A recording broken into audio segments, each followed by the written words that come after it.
Bhopal gas त्रासदी के 40 साल बाद हाई सिक्योरिटी में भेजा गया 337 मीट्रिक टन जहरीला कचरा।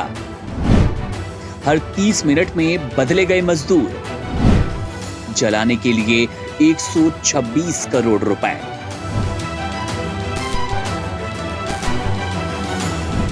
वो साल था 1984 का।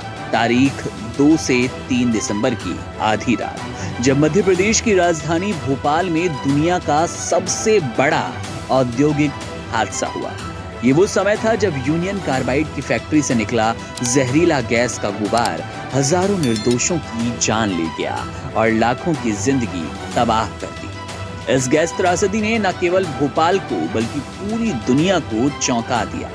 लेकिन इसके बाद जो जहरीला कचरा फैक्ट्री में पड़ा था, वो भोपाल के लिए एक और खतरे की तरह बनकर कई दशकों तक जिंदा रहा।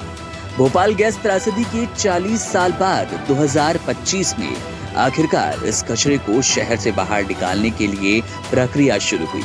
ये कचरा इतना खतरनाक था कि उसका हर एक कदम एक चुनौती बनकर सामने आ रहा था।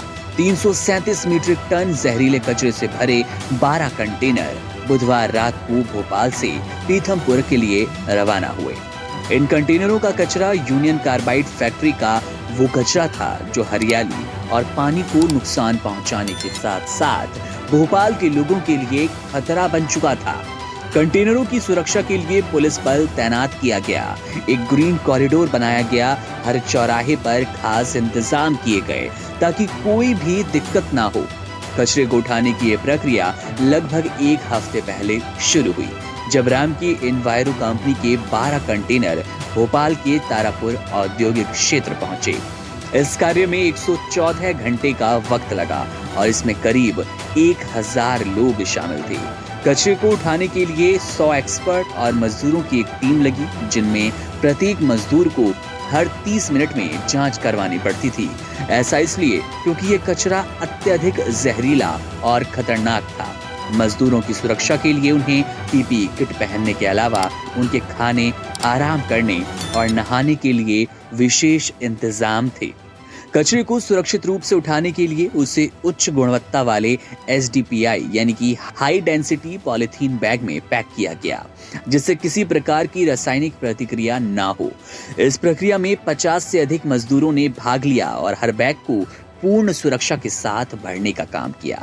इस काम का खर्च 126 करोड़ रुपए आया, जिसमें हर किलो कचरे का खर्च करीब 3750 रुपए था। पहले 2012 में एक जर्मन कंपनी ने इसे खत्म करने का प्रस्ताव दिया था, लेकिन उस समय सरकार ने इसे खारिज कर दिया। अब ये कचरा पीथमपुर से तारापुर के इंसिनरेटर में रखा गया, जहां उसे अगले 3 महीनों में नष्ट किया जाएगा। कचरे को नष्ट करने की प्रक्रिया को लेकर विशेष सावधानियां बरती जा रही हैं।